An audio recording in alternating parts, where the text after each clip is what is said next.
Hello, hello, hello. Welcome to another episode of Notorious Moms, the podcast. I'm here with my guest, M-16. What up? Ty, what's up? It's good to be with you. What's going on? Introduce yourself to the people. I'm M16. I'm one of the hosts of a show called the radio show ATL, which Tania was a gracious guest on. She was great. So it's just like returning the favor here. We're basically just a hip hop variety show. We review music, movies, and basically just talk a bunch of smack for a couple of hours. So that's what we are. We're just a variety show. That's always a good thing. Yeah. So thank you so much for coming on the show. I'm gonna get right into it. For the most part, I'm always talking about motherhood and I'm always talking about the women, but I often don't get a chance to speak about like fatherhood and kind of what fatherhood looks to like us, people of color. Yep. So how many children do you have? So I got two. I got two girls, and the age difference is pretty. It's a nice little gap. So I got an 18-year-old, and then I got a 7-year-old. So I'm dealing with a senior in high school, and then I got a second grader. So it's a broad spectrum of things that you're dealing with in between the two of them. That's kind of like me. I have an 18-year-old and a 3-year-old. Um it's totally different, right? Well, your Yes. your daughter is not a toddler. I have a toddler, but she's in second grade. How has that been for you, like with the age gap? And first of all, why such a big age gap? Shoot, that's that's a good question. I don't know. It's like I guess I say with the gap, it was like I guess eventually my wife and I figured we'd have other children. It's Hmm. just life happens, Right. and sometimes what you feel like is the right time isn't the right time. The right time chooses you. So it came Hmm. I say at the right time, but it does let me know that we done. Like there's no way in That's the it. world, yeah, like we done. It's none of that, oh, we might have another one or entertaining the possibility. Nah, we done. Don't have the energy. Like I know it, I don't envy you, with a 3-year-old, it's like you gotta have that energy. And I just know at Mhm. this point in time I wouldn't have that energy to deal with a newborn. Yes. I speak to people a lot about, and when I tell them like I have a 3-year-old and they're like, "Oh, like I'm always getting questions like, cuz I have my friend group is a little older than I am. So most of my friends, I'm the only one out of my friend group that has a toddler. Everybody's kids are grown and everybody's doing their thing. So I kind of like started all over. So people usually ask me that question, like, how is it raising a toddler, especially when you get to a certain age? And that's one of the things that I always mention is energy. Yeah, it plays a big part in it.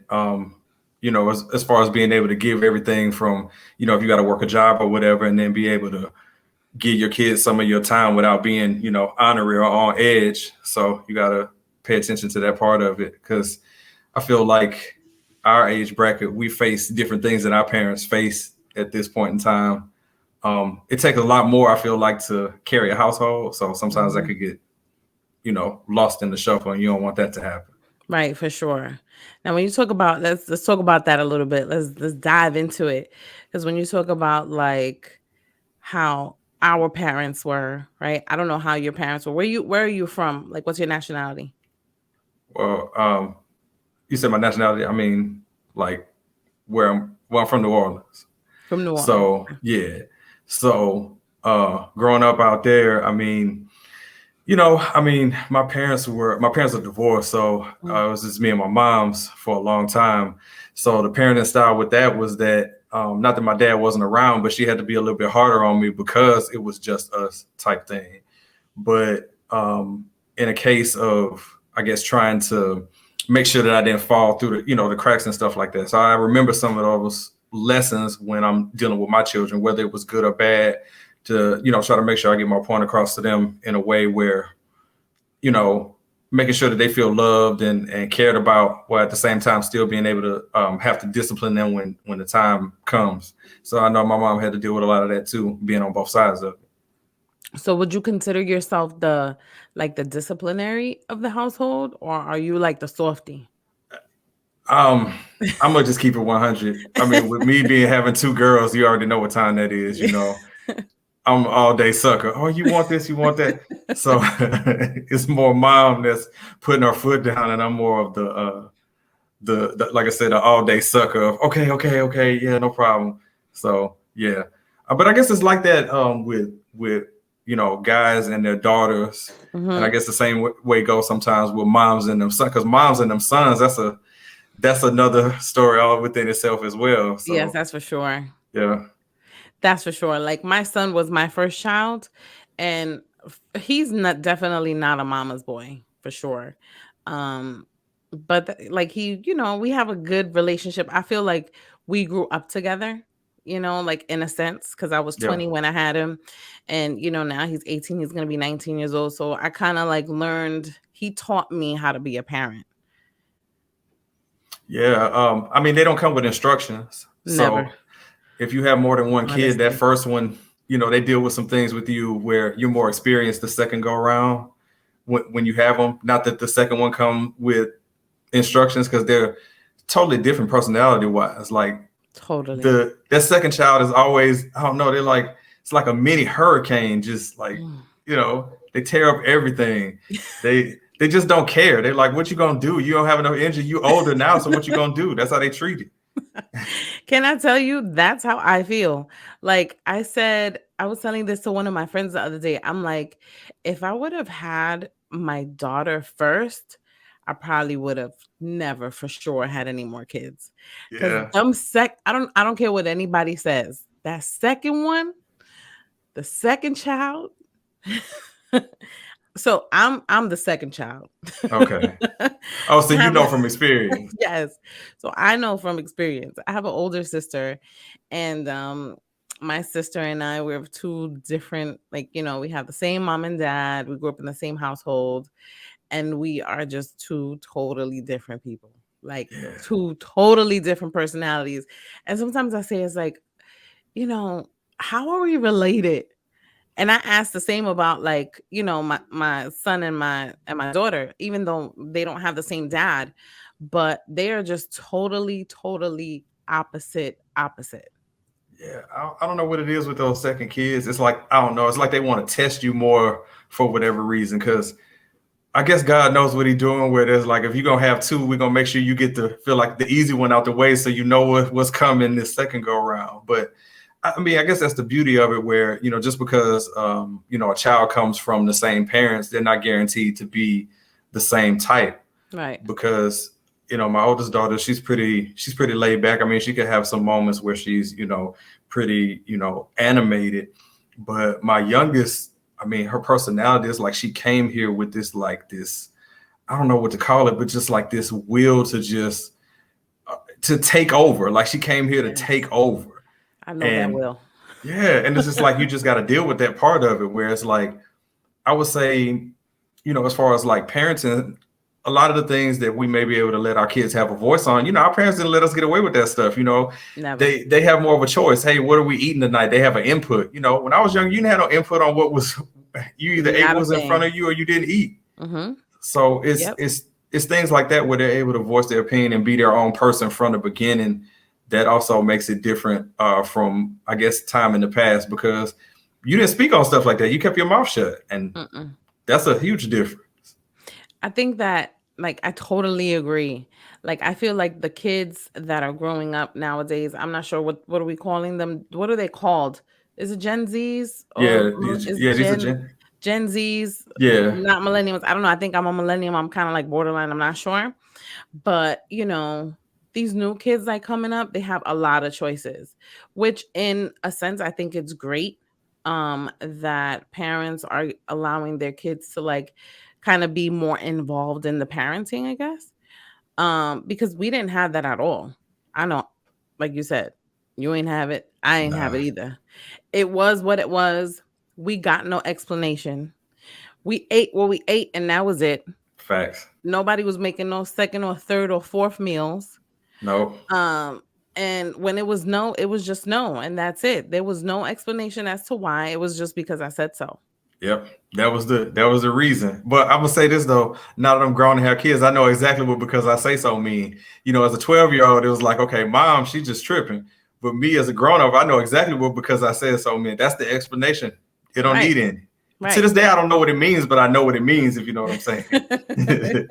Yeah, for sure. Because I feel like with my daughter, my husband and I, we often talk about like parenting and that kind of stuff. And he's much more of he wants to make sure that we pour into our daughter and that we give her all the attention and that we give her all these explanations. And I'm more of the sometimes on certain things, it's just no.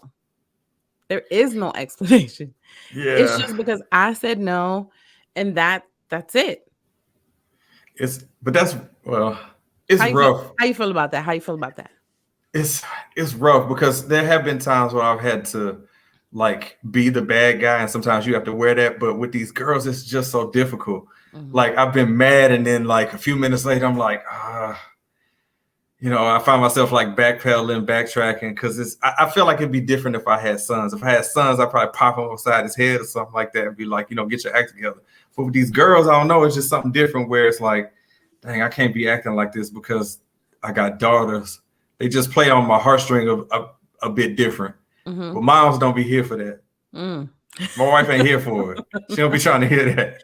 No, because I think you're exactly right. I think that, and I think my husband also feels the same about it, is that if he would have had a son, it would have been totally different because the way you treat boys and the way you treat girls for him, it's different.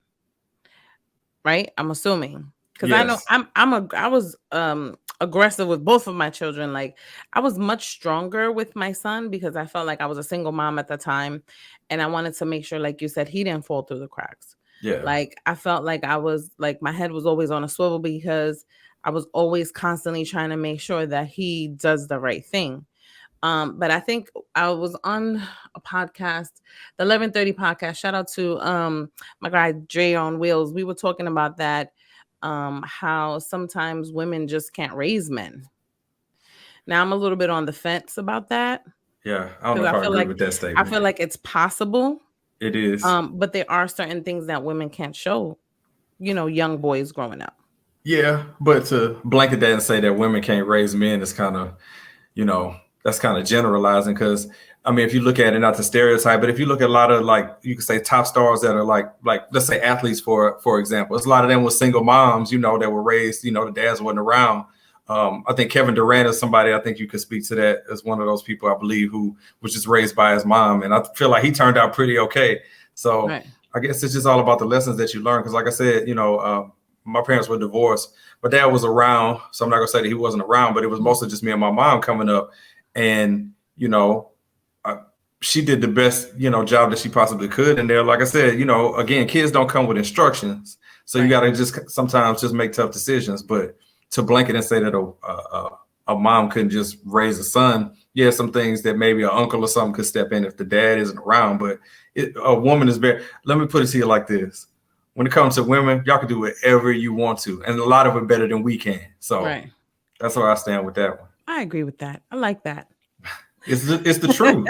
I'm in a house full of girls and they're all smarter than me, so I know this already. That, they say that, but I'm not gonna disagree or agree. I'm gonna just leave it like that because I mean, for certain things, I feel like I am not smarter, but I feel like I I have like a different way of handling things. Like for instance, so speaking back to my daughter, right? She had parent teacher night, and the teachers, we were doing like a virtual meeting, and they were like, Robin, my daughter's name is Robin, and they were like, she is s- um at first they said like sneaky, and then they were like, she's just so savvy. And I'm just like, okay, well, how so? Right? So she's 3. So they were telling me a story how she very, very nicely went up to a little kid in her class. She saw that he was playing with something that she wanted. So she basically went up to him and she's like, "Hey," she's like, "I'm going to take your toy because I want it now, but you're going to be all right." She was like, And I'm sitting there listening to the teacher say this, and they were just like taken aback because they were basically just like stunned that she, at such a young age, she basically was trying to finesse him. Like, And I'm I'm a sure it worked. yeah, yeah, it did work. And I'm just like, oh, like at such a young age. And she was like, she wasn't being sneaky. She was being so nice about it. And I was like, well, she still took his toy. But she That's did it in a like a nice, like a polite bully. yeah. You pat him on the back with one arm and stab him in the spine with the other one. So, you know. Right. And I was just like, oh my goodness. And they were laughing because they thought it was really funny. But they were saying that to say that she's just so like she's on point. And I noticed this about her too at home. I feel like I think back at when my son was coming up and how she's coming up. I wouldn't say that she is smarter, but she's definitely more savvy. Yeah, that's the again, it's going back to them second born, them the I don't know. I mean, they just came here like I said to take over, like they've been here before or something. It's I don't know what it is with those second born, but Right. that's part of that. Yeah, because I remember him growing up, he was very like, you know, he was much calmer. I mean, he was very hyper. I feel like he was very hyperactive, like she is. But, I would tell him something and he was like, okay with it. Like with her, she gives me such a hard time every time about everything. Because they want to know the answer to everything. They want to know everything has to have a label. My youngest, like if she's eating something, it has to have a label. Is this lunch? Is this dinner? It's just it's food. Just Eat eat it. it. Yeah. But in her mind, she got to equate it to, okay, what is this? So I can label it, so I can know whether or not I can ask for a sweet or not. I need to know where we at in this situation. It's Right. insane. It's like, why? Like, why? It's just food, just eat it. But I Just eat think it. that it's a different time and like giving all these explanations as parents, because I just feel like sometimes I like get stuck, right? Because I'm just like, all right, she is just she's gonna take me for a loop. So sometimes when I get home from work, she has like all this set up and she's like, all right, let's do this, let's do this, let's do this. And we talk about that energy, right? Yeah. Man, you work after working all day and then you get home and it's just like you just want to sit. And I'm just like, oh, all right, come on. And then she's like breaking it down for me. She's like, we're gonna do this, we're gonna do that, you're gonna do this, you're gonna do this, you're not gonna do this. And I'm just like, are we playing or are you like literally telling me what to do? She's literally telling you what to do. You're like, little girl, where did you come from? Mm-hmm. What are we doing here? Mm-hmm. And I'm just like, I don't be knowing what to do. Definitely, I always say that parenting does not come with a handbook, but I feel like boys and girls are just different. And them second That kids are just different. Yeah, that's the theme of everything is that if somebody's out there and you about to have that second kid, you're not about to have a free ride because they coming to ask questions and be curious and understand and probably tear up a whole bunch of stuff in the process as well. That is a fact.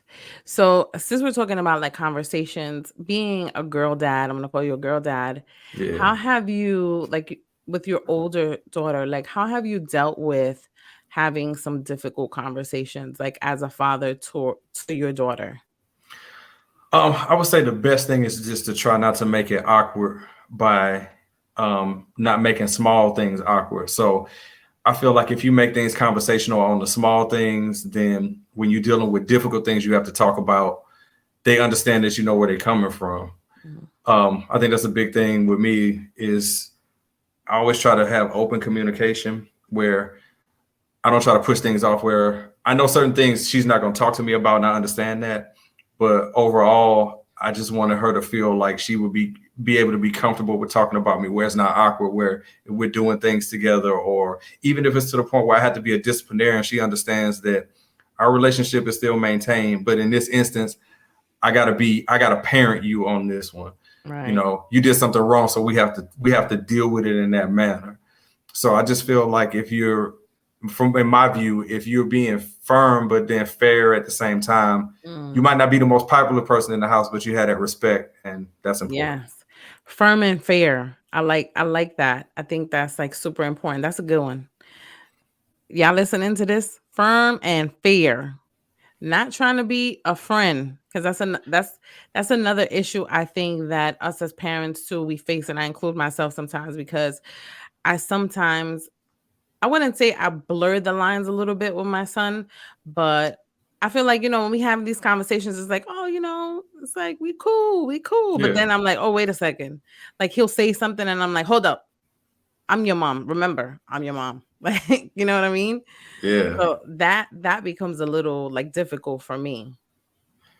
yeah. That I mean, yeah, I can understand that. Blurring the lines in between the two because it's you love your kids unconditionally, but at the same time, it's like you still got to have that little bit of a line where I'm still the parent, even though we could do certain things together. Especially now that my dog's getting older, Hmm. it's like having another part of our crew or whatever. But then at the same Right. time, having to remember, wait, yeah, we talk about this and this, but yeah, at the end, she's still, I don't want to say little one because she's not so little anymore, but Right. sometimes you forget that part. But you know, it's tough conversations. Like we had a situation where she did something that went against what we were saying and had to take those car keys, and that was Mm, not an easy.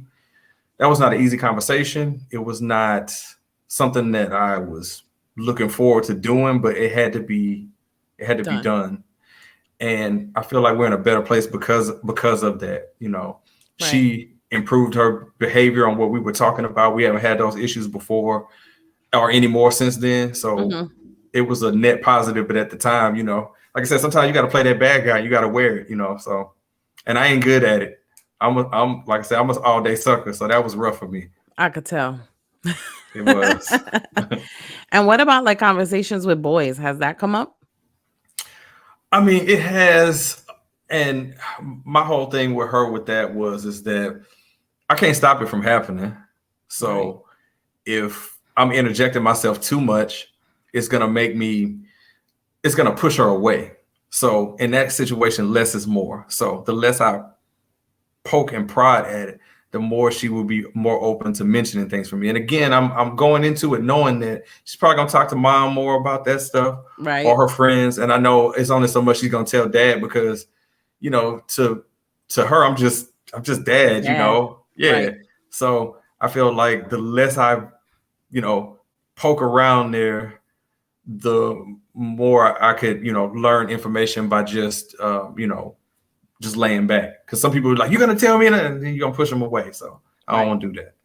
So would you like if you had so let's say if you had like a choice, would you want her to date someone that's like you? Because they say usually when we're dating, we tend to date like our parents, which is Yeah, like weird, but there's some truth to that. yeah, yeah. It is because my wife told me the same thing. Where father-in-law have a lot of similarities in some of the things that we do that she knew about. So somebody like myself, I would say yeah in a lot of cases. And then sometimes it's like I want her to find her own way. But if she can find Mhm. traits in them that she loves about me in them, then that's a good thing. But that's not like a prerequisite for me. But it'd be cool if it was though. But I wouldn't be harping like you need to do something like what I'm doing or whatever. Nah, but to have some traits, yes, Yeah, because there's some parents that are very like culturally, especially. yeah, There's some parents that are just like, you can't date outside of your race, you can't date outside of your religion, you can't like it's so many restrictions. Still to this yeah. day, which is like people think that, the time is like more liberal, but there's still a lot of that going on. Oh yeah, nah. For on our end, I mean, we've had this conversation. For me, it's about, I mean, that race stuff and all that stuff. You can't help who you love. My thing is like, long as that person, they treating you right, they respectful, and y'all working through things the way relationships are. I don't have no issue with that, and I can honestly say that. Like, oh, it's you got to date a black dude, or you can't do this or that. Like, nah, you can't help who you love. Just long as they good to you, that's Right. that's the main thing. Right. That's what I tell my son. Like, because my mom doesn't think anybody's good for me. That's just how she is. But she's very old school. But I tell her all the time, and then she brings the reference up. She was like, "Oh, what if your son was with somebody that you didn't like?" Because that also happens a lot, right? People get in relationships and they say that you're not marrying the family, but technically you are, You because are. once you're marrying into a family, you you then take on that family stuff.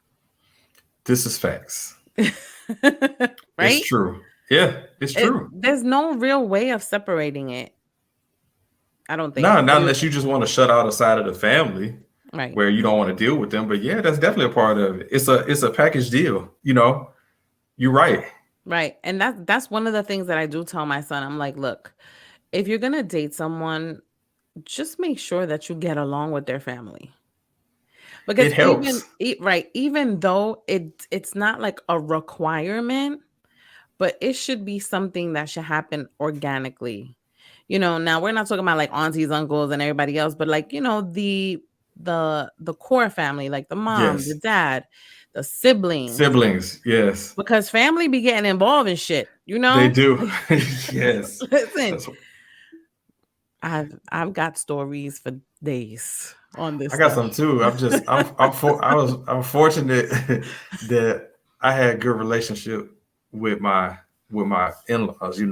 Uh, my father-in-law. He's somebody who he's passed on, but somebody who I considered he's a friend. Right, Yes, we had that relationship, but yeah, it's important, and to know that I had some of the traits that he had. It's that meant something. right, So yes, definitely you need to get along with the family, even if it's surface, even if it's not y'all not tight like that, but just cordial where y'all can be around each other. I mean, you got right, to be the best of friends. Maybe y'all don't mesh in certain circles, but if you can congregate without having no tension, then that's just as good. right. Because I've seen that. I've been in situations like that It's where rough. people don't get along, and it's not pretty. It makes things like you could cut the tension with a knife. And Yeah, it's just like I don't want that for him. And I tell him that all the time. I'm like, listen, make sure that you look at these things. Like I feel like there's a lot of things when kids are dating, there's a lot of things that you don't pay attention to, right? Because I think about when I was dating as a kid.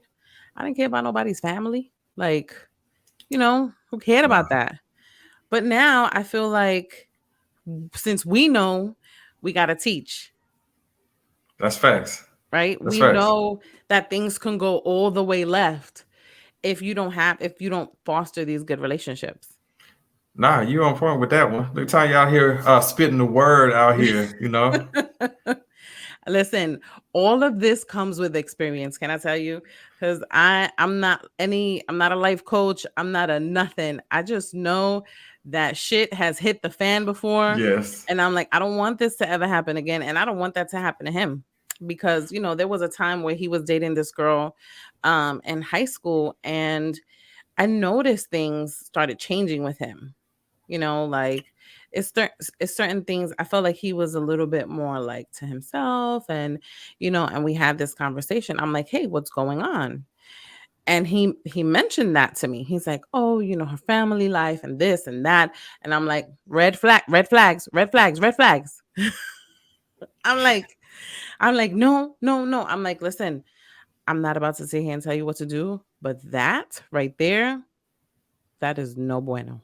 Oh, that's some of that mom and son. That relationship, man. That's that mom and son. It is, man. These moms and them sons. I'm saying that from experience, and I can say the same thing from my two brothers too. Where like moms and these boys, they just and it never goes away. I mean, you could be 12, 22, Yeah. 32, 40. It don't matter. It's just I don't know what it is with that. I feel like I don't know. Like sometimes moms may struggle with the fact that when they sons, they find somebody and it's like, well, I'm not number one anymore, even though that's organically the way it's supposed to happen. Where That's when a a fact. guy goes and meets his spouse, that she take the number one spot, Right. and sometimes moms just can't deal with that. They can't. That's just something that they can't comprehend and they don't like it, and sometimes it could cause tension. You Right. don't want them problems. And it's a big thing, right? So I'm definitely not that mom, right? Because I know organically, when you have children, they're not for you. You have your kids, you raise them as best as possible. And then you know that to a point they're going to meet someone along the line that either they're going to end up being with for a long time or getting married, because I'm also not a marriage pusher. You know, a lot of parents are like, "Oh, you meet someone, you got to get married." Um that is not me. Like Yeah, I tell my son, you should really date. Like this is the time for you to date, to get to know people. And then you can figure out whatever you decide to do, that's like your business. And I definitely know that once he meets someone you know, that he feels like he's gonna settle down with, I know I'm gonna take that back seat. I'm fine with that. But what I don't want, and back to the conversation about the girl that he was dating, like I didn't want that because I felt like, oh, he was just getting too serious, and I feel like he's just too young. yeah, that could be into it too. Because I mean, we all been there before, where we're like, teenagers, and you feel like the most important thing that's happening in your life, you haven't even scratched the surface yet, and you like, right now, while I'm 16 or 17 or 18, this is I'm the in the most, love. yeah, I'm in love. This is the most important thing ever. And then you look back on that, 5 or 10 years later, and you're like, man, that was nothing compared to Oh where I shit. am right now. Yeah. Because we all been just what my grandma used to say, we all had our nose wide open behind somebody, you know. Yes, for sure. But then, like you said, you think about it, and it's just like, oh, that was. I remember breaking up with some guy when I was like 17, and I thought, like, I swear I thought I was gonna die. I was like, oh my god, he broke up with me. I love him. And I'm just like, here I am, like whatever, 10 some odd years later, 20 some odd years later, and I'm like, man, he sucked for that. I mean, he broke up with me over AIM, Instagram, AIM instant AOL, messenger, AOL Instant AOL Messenger. messenger. You pro- And I was like, damn, that was foul. You can't even call me on the phone. yeah, but it sounds like you probably seen him, like he might be your Facebook friend, and you look at him and maybe he ain't aged all that well, so you probably ducked the bullet anyway. You're looking at him like, look at this fool. I was sweating him, and look at him. Yeah, for So sure. receding Definitely. hairline. He definitely wasn't gonna be my husband, but that's just another story. So, Dad, I'm gonna say, Dad, what advice would you give to men that are raising their girls right now? I would say the biggest main thing is, well, it's two things: to be present and to listen. You got to do both of those. You got to be seen. You got to be, visible for them, knowing that you're around. But then also at the same time, being able to listen to them. I feel like people in our age group, where we're like, I guess you say borderline when you talk about millennials or whatever, Mm-hmm. that we didn't get a lot of say in things, and nobody really listened to us because it was what mom and dad said, and that was it. And we got a chance to kind of change that, where these are not just little creatures for us to mold and shape. They're their own people. They are a person, and they deserve to be heard. So be present and listen is the best I can say on that. I agree. I love that. They are people, and they definitely deserve to be heard. And I feel like a lot of kids now too, they don't get that opportunity, which really sucks. And I hope that one day changes. I'm not sure if that will, but I hope it does. So parents, listen to your kids. Don't just say no. Give them a little explanation. You know what I'm saying? Like Yep. at least a little bit. M-16, tell the people where they can find you. All right. So you can follow the show on Instagram at It's the Radio Show. Sometimes we'll post full episodes right there on Instagram. We have our interview segment where we interview great people like Tanya on the Gracias. Aftermath, where we talk to them in long form. So we post a lot of those directly to our Instagram page. So please follow at It's the Radio Show on Instagram. A lot of content over there. Link to our YouTube page, and also the audio podcast also. So if you want a nice, breaking your day, like I said, we're a hip hop variety show playing underground hip hop and R&B. Like I said, debating music. Just we got a little bit of everything. So if you're looking for a little bit of flavor in your day, definitely give us a try. Check your boys out. Make sure y'all check it out. Thank you, M-16, for taking some time out and talking some shit with me tonight. Thank you and have a good night. No, I appreciate it, Tanya. Anytime, any day for you. You know that. Thank you. Thanks.